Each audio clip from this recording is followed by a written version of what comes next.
Good afternoon, everyone. Thank you so much for joining us. We are so happy to have you here on this Friday afternoon. My name is John Shoemaker from the Department of Educational Technology, and I'm just going to be the quick MC this afternoon until we hand it over to Ms. Holly Ann Ruffner. Before we get started, though, I want to share a couple of things. Remember, this is live on YouTube and it is being recorded. So please make sure that your chat any chat is appropriate. And after this is over with, you can feel free to visit our channel, which is down below, and watch this video or share it with a friend or watch any of the live streams that we've already done. You can also subscribe to our channel, and then you'll get notifications anytime that we are doing a live stream or post a video. Also, if you'd like to join the chat, please make sure you're signed in the top right corner, and then you'll be able to chat in our chat box.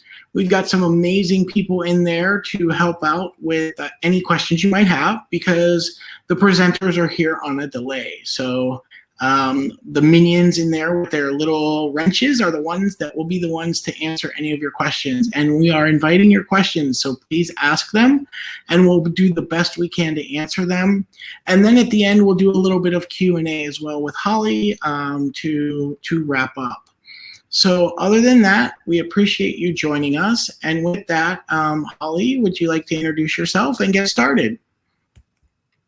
Thanks, John. I appreciate you including me on your great EdTech webinars that you guys have put out for this tremendous flip to online learning. My name is Holly Ann Ruffner. I am one of the specialists in library media services that support school libraries, our media specialist, and our curriculum team district-wide. And I've been doing that for about 10 or 11 years, and that's how I ended up with a tiny bit of knowledge about fair use and copyright. So I'm glad to see everybody here this afternoon. Thanks for stopping in on a Friday afternoon. I'd be out if I were you guys. So let's get started. So what's fair in remote learning? If you haven't ever heard of fair use, we're going to take a quick look at the definition for that today. And we're going to talk mostly about how your projects trying to shift your teaching over to an online experience, how it matches up with fair use, and a few hints for choosing resources that can make fair use maybe less of an issue. And we'll talk about that in a minute. So for those of you that have never seen a definition of fair use, you can read this on the screen for yourself, of course. I want to point out the term legal concept. Fair use is not an absolute right or law. It is a argument in case you are sued or challenged in your use of copyrighted material. It's a thought process you go through to see if your use falls inside of the copyright law's definition of fair use, and fair use applies to the uses you see at the end of the definition. And of course, one of them is teaching. So it's not an absolute right. It's an excuse if you have to argue your case. So fair use functions on 4 factors. And the 2 you see in orange are the factors that courts look at most closely out of the 4. The purpose and character of the use is the most important one for us in the situation that we're in. First off, of course, it has to be for educational purposes. That's a given. But the other purpose is for the good of the public. And right now, in this extreme emergency situation, our use of these materials and throwing these things up online falls under fair use to start with, because we're doing this for the public good. So the purpose of your use is very important. This is what falls under the aspect of not using it for profit for yourself and using it for instruction. So purpose is very important. It does matter the nature of the work you're using, and it does most of the time matter the amount or the portion of the work that's used. But the second most important factor that courts look at is the effect of your use on loss of sale for the copyright holder. So that's a very important aspect to think about. And I'm going to talk a little bit more about how you walk through these 4 factors, and you judge your use on each of your projects individually. It's not like a one-time thought, one size fits all. You have to think about each of your projects, each of your uses of a particular item, and ask yourself if it falls within fair use. One of the most important aspects of deciding if your use is what they call fair is that it's a transformative use of the item. Are you adding to and creating an additional use, so to speak, or expressing a particular meaning and serving a new audience by your use of the item? And this comes from a great article and webinar that my colleague and I, Lisa, attended just this week about reading aloud and fair use. There were quite a few experts on that panel, and they discussed the transformative nature of your use extensively. So think about whether you are augmenting the piece of work that you are using. So for example, if you're doing a read aloud, if you just lay the book on a table and point your video camera at it and turn the pages and read the book, it's not very transformative. But if you are reading the book and stopping to point out aspects that support your lesson, text features, character development, setting, plot, whatever that might be, then that is transformative. You are using it and you are creating something that is beyond the original work, and you're using that work to support that transformational product that you're doing. And you're filming instruction, which goes to the argument of being educational. So the school district has a form that can help you remember these 4 factors. It can help you walk through this process for each of your pieces of work that you put out on in your online classroom. You can see there in the yellow box that the 4 factors are repeated there. This form is PBSD 23, and I typoed that. It is 2309. I'll fix that before these slides go out anywhere, but it is 2309. Nothing like fat fingers on the keys. This is the bottom half of that form, and I have 2 things highlighted here that we want to pay special attention to as we're taking things online for instruction. That the amount of the work that you're using is appropriate to meet the educational objectives. Reading a picture book online, you really need to read the entire work to meet the objective of the children getting something out of that story. Whereas maybe another piece of work, you don't necessarily have to consume the whole work, like a longer novel. You also need to pay very close attention to the fact that the copy that you have was legally acquired or purchased, meaning you didn't just snatch it off the internet. Courts look at these factors heavily, and you can see from this chart, you can walk through this checklist and look at the different factors and decide which side your use falls on. If you check too many boxes on the right-hand side, you're probably outside of fair use. And you notice that it has a signature and a date and so on the bottom.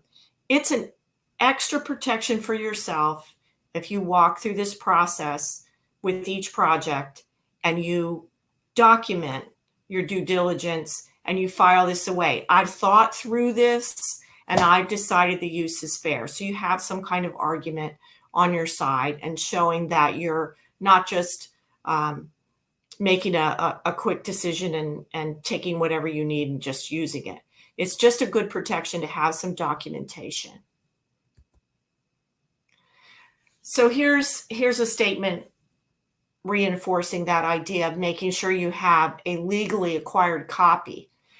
And notice that it says don't just copy works off the internet, because although some things may be in the public domain or available under certain kinds of licenses, others require permission before you use them. You really have no idea with some materials, especially if you use a website where there's no ownership of the website. I've seen quite a few websites that were sent to me where they were offering free PDFs of novels. And there was absolutely nothing on that website that said how they acquired them, how they had the rights to distribute them. There was no ownership of the site at all. There was no published by, no about. It was just an anonymous website. And downloading something like that would not be considered a legally acquired copy, because it's probably pirated in the first place. So you need to really think about where you get things that you're applying in your lessons. Fortunately, we have a lot of materials that the district pays a subscription fee to have access to. So you can make sure that you're inside of fair use, because we pay a license fee for you to download those articles and use them and make multiple copies of them and so on. So, and we'll mention that a little bit later, but that's a great way to make sure that you don't have to worry about the most of the aspects of fair use, because we paid a fee. The other way you can make sure you're inside of fair use is to search items that are marked with a Creative Commons license. I'm sure most of you are familiar with Creative Commons. It's been around quite a while now. This is a way that you can know that the rights holder has given rights for the material to be used and shared, or maybe even transformed in multiple ways.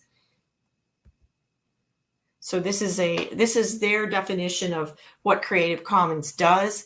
It allows creative types to share their work widely and to give legal rights to the end users to do certain things.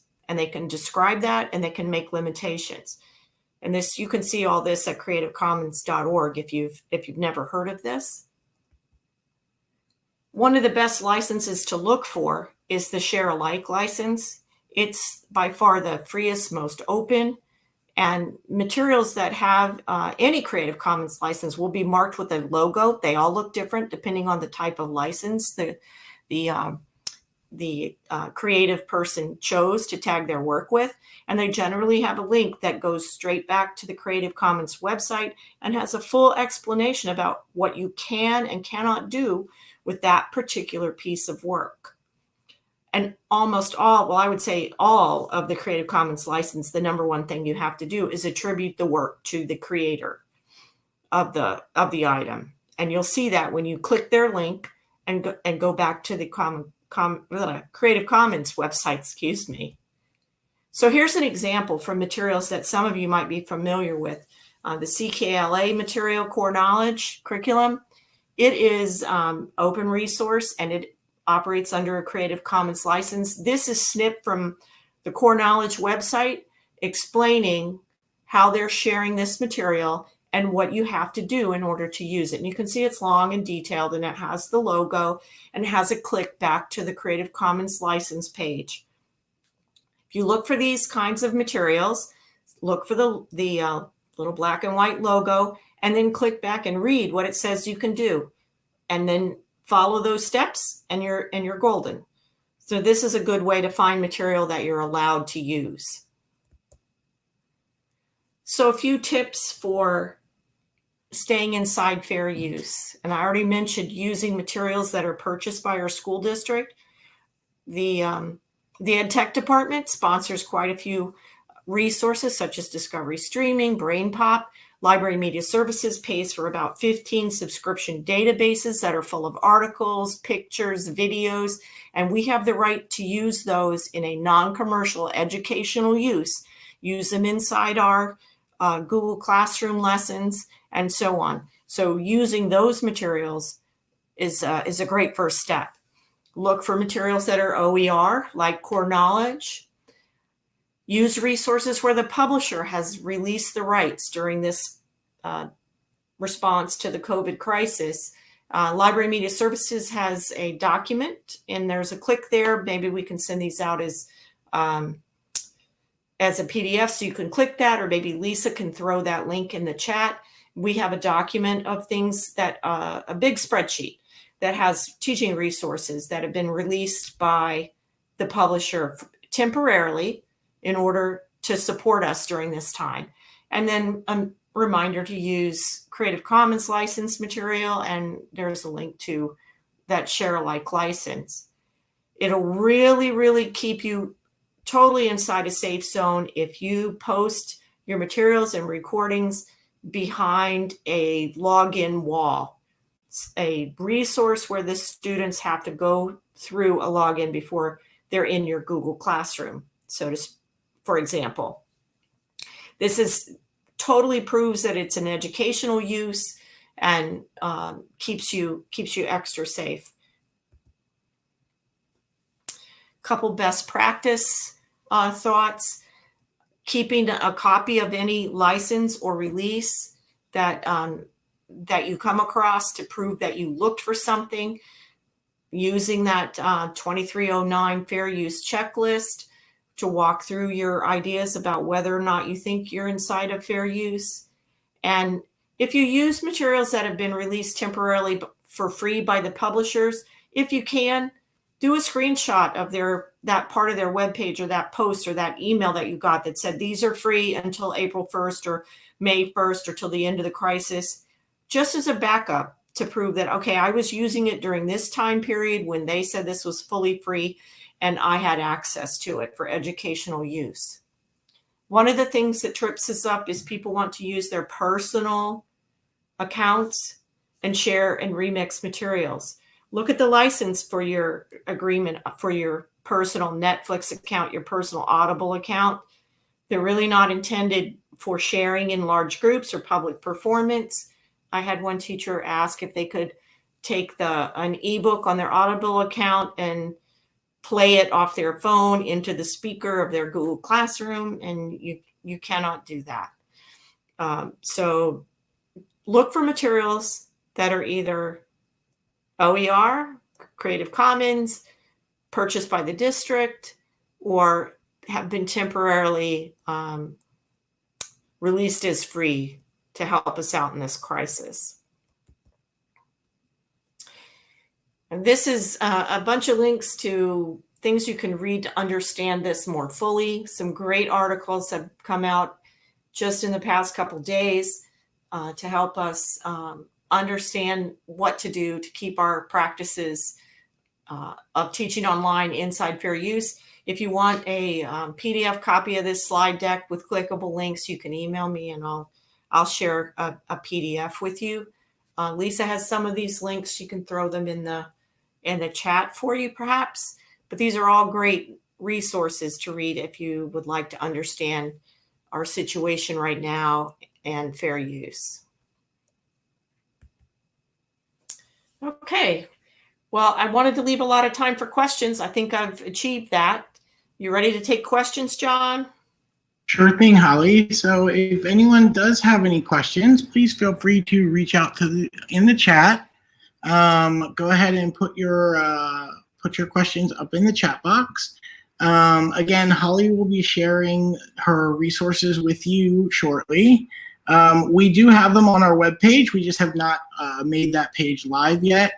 All of the stuff will be on our website, which we will be sharing soon. So while some people have some questions that are coming in, there were a couple early on. So let me see if I can scroll back and find them for you, Holly. I think it's important to mention, I'm just going to show a quick graphic here while I'm looking for those questions. There's a lot of different types of what a material can be. So there's what she was sharing, the Creative Commons and fair use. There's also public domain, which she mentioned, and then you have the regular copyright. So I think when you look at anything, you can place them into these 4 buckets, and that kind of helps you know where you need to go. Also, that form I feel like is really good. One of the questions that I remember from the chat was, should we complete one of those forms for every project or lesson that we post in Google Classroom? So, Holly, I don't know if you want to share that. Well, ultimately, it's probably the best idea to protect your legal backside. It is a good practice, but we're churning out so many lesson plans that might be, difficult to ask you to do that. But if you're using a lot of material in a particular lesson or slideshow, it's probably a good idea to run through that form and just show that you gave it some thought and tuck it away. And again, that's only on material, though, right, Holly, that we have not purchased, right? Right. Yes. That's correct, John. Thank you for that. Yes, it's material that you think you have, that you're using, that you are unsure of the rights for. You don't. If you know it's Discovery Education, if you know we got it from Discovery Education, then you can use that because we purchased Discovery. Exactly. It's that stuff you find online. It's stuff you find online that doesn't have a Creative Commons license, and you don't have exact proof that it's in public domain. People make a lot of wide assumptions. Oh, this is old. It must be in public domain. It's 20 years old. And that's not necessarily true. So you can't just make an assumption that it's in public domain because you think it looks old or, it's a few years ago. So if you're unsure, then you need to go through that fair use checklist and show that you have thought about it. And really, again, that's just for you to save. You don't have to give that to your administrator. You don't have to give it to anybody. No. Yeah. No, it's for you to save. And the thing here too is thinking about that purpose. When you're clearly inside educational purpose, when you can clearly show that you're doing something instructional with that material, you're not just transforming it, or you're just doing a public performance, like holding your iPhone with your Audible account running up to the microphone in your presentation in Google Hangouts. If you were doing something transformative with it, then you are really safe. And we have an extra protection right now because we are definitely doing something for the public good in this crisis setting and trying to help students. So as long as you're focusing on instruction and you're adding something to the work, you're going to be inside fair use for the most part. But you should think about it just briefly, just put some thought on it. Awesome. Another question, and I answered in the chat, but you can share your answer. If they have any questions beyond here, and granted, this may be going out beyond our school district. Holly really doesn't want to handle fair use questions from outside of Palm Beach County. Reach out to your own district. But for those of us in Palm Beach County, who do you think people should reach out to? You should offer that form to the teacher and have them walk through that thought process. That's a great idea. Show them about Creative Commons license. If they found a share-alike license, then they're fine for the item. If it's an open educational resource and they know it is, not just somebody told them it was, but they can see that in some information online or on the website, help them walk through the process. And if they're really unsure, then they can contact me. But each of us needs to just walk through the situation on our own, and you can do it. Look at those guidelines, and they'll be able to do it. This is a question. I unfortunately don't know anything about Storyline Online. I see Lisa did answer it, but just something we can talk about. Do you know what Storyline Online is? Yes, and you can, as far as I know, you can use that inside your Google Classroom and broadcast it. I wouldn't broadcast it over live like we're doing. Live television or live like we're doing. No. Yes. But Lisa did say the same thing. It is okay to share within the Google Classroom because that's a password protected. And that's what it's for. So are teachers allowed to actually read an actual book in Google Classroom? I guess that would mean like record it on audio, maybe, like if they are reading the book and then just posting the audio, or maybe reading it inside of a Google Meet. Are they allowed to do that? you need to make sure that it's part of some kind of discussion, or there's some sort of larger purpose when you're reading, to be perfectly safe. It's not just a public performance of the book. I That's agree. your I think best that's a route. yeah. When you're I agree. discussing it, stop and discuss. It's stop and give them time to reflect and respond, and then you're inside that fair use. So same thing. If the read aloud is transformative, then it's okay to do. Yes. And That's there's quite a for the few most part. resources on that last slide specifically, because this was the hot issue, is Mhm. read alouds. And there Yes. are a lot of background and reinforcement for the fact that we can do this, particularly inside our passworded platforms. But just make sure that you have something educational going on. It's not just transferring the work from its written form to a video form. Exactly. It's not just reading it and just that's all you do is read it. Correct. So as we're waiting, some more people, if you have any questions, please feel free to put them in the chat. While we're waiting, I also wanted to share just a couple things. I know a lot of people love to make presentations. I'm a big presentation maker. But even for students, this is information that you should be sharing with students too, because a lot of students, especially with images, will go to Google, they'll type in whatever word they're looking for and pull in that first image that they find, right? So Google has some built-in tools as well. I was looking at this image earlier, like I showed you. But when you go there for images, and some other things have this as well, but I'll just do this. But in the very top bar up here, and I know it's a little small and I forgot to turn my mouse pointer on, but there's a little thing that says tools right there after you search. And then there's a usage box where you can actually take out all the ones that could be copywritten. But also, even when you do that, you still need to look at the original website it comes from and make sure that someone didn't make that mistake as well. Granted, you may not get the picture you're looking for, but then you know you're actually using it in a fair way.